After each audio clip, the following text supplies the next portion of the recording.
سورہ کہف کا نام جن اصحاب کہف کی وجہ سے رکھا گیا الکہف، ان کا واقعہ بیان ہو رہا ہے۔ میں آج اس واقعے کی شروعات نہیں کروں گا، انشاءاللہ وہ کل کے بیان میں آئے گا۔ اتنا میں عرض کرتا ہوں، اگر کل میں بھول جاؤں تو یہ بات مس نہ ہو جائے کہ اس کے فوراً بعد اصحاب کہف کا واقعہ سنانے کا کیا مطلب ہے۔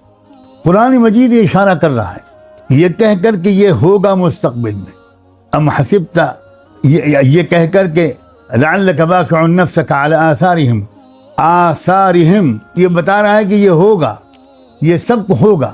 گوڈلیس سوسائٹی بنے گی، مادیت میں انسان بالکل پاگل ہو جائے گا، اخلاقی قدروں کو بھول جائے گا، ایک عجیب طرح کا ماحول بنے گا، عجیب طرح کی تہذیب و تمدن، حیوانی بالکل جانوروں والی زندگی کو فیشن اور ترقی پسندانہ زندگی مانا جائے گا۔ تو جب ایسا ماحول بننے لگے اور بن جائے تو تم کو اس ماحول کے مضر اور نقصان دہ اثرات سے اپنے کو بچانے کے لیے کیا کرنا ہوگا؟ آؤ ہم تم کو بتاتے ہیں کہ ایک اور ماضی کی مثال دے کر تم کو بتاتے ہیں کہ جب ماحول بہت بگڑ جائے تو اپنے کو بچانے کے لیے کیا کرنا پڑتا ہے۔ یہ یہاں تک لا کر اب اللہ تعالیٰ اصحاب کہف کا واقعہ ہمیں سنائیں گے۔ انشاءاللہ کل ہم اصحاب کہف کے واقعے کو تفصیل کے ساتھ سمجھنے کی کوشش کریں گے۔ دل و جان سے دعا ہے کہ اللہ تبارک و تعالیٰ اصل مقصد ہم کو اس مذاکرے کا حاصل رہے، ہماری پوری توجہ اپنی اصلاح کی طرف، اپنی تربیت کی طرف، اپنے ایمان، اپنے اعمال اور اخلاق کے بنانے کی طرف۔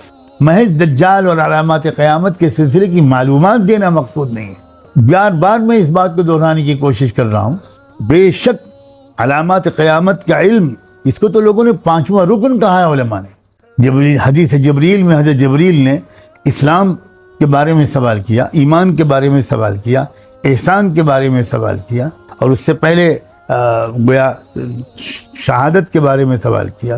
تو آپ نے اس کے بعد علامات قیامت کے بارے میں بھی سوال۔ تو علامات قیامت کا علم بھی اتنا ہی اہم ہے جتنا کہ اسلام، ایمان اور احسان کا علم اہم ہے۔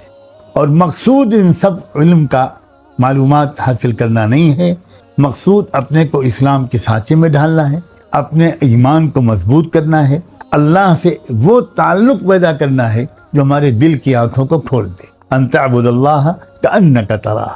اور دل کی آنکھوں کو کھولے بغیر انسان فتنہ دجال کو نہیں سمجھ سکتا، حفاظت نہیں ہو سکتی۔ ہماری باطن کی آنکھیں جب کھلیں گی تب ہم جو چیز نظر آ رہی ہے اس کی حقیقت کو سمجھ پائیں گے، ورنہ جو ہم کو بتایا جائے گا اس پر ہم یقین کرتے جائیں گے، جو ہمیں دکھایا جائے گا ہماری نظر بندی ہوتی چلی جائے گی۔ تو اب کیا کرنا ہے کہ وہ ہمارے اندر وہ نگاہ، وہ دل پیدا ہو، وہ روحانیت پیدا ہو، اور ماحول کی خرابیوں سے ہم اپنے آپ کو بچا سکیں۔ یہ سب سے اہم مسئلہ ہے، کس طرح بچائیں ہم اپنے آپ کو اور اپنی نسلوں کو اس آگ سے جو ہماری چاروں طرف بھڑک رہی ہے۔ اس کا جواب ملے گا انشاءاللہ کل، جب اصحاب کہف کا واقعہ انشاءاللہ ہمارے سامنے آئے گا۔ اللہ تبارک و تعالی قرآن کی سمجھ اور قرآن کا نور ہم سب کو عطا فرمائے۔ وآخر دعوانا ان الحمد للہ رب العالمین۔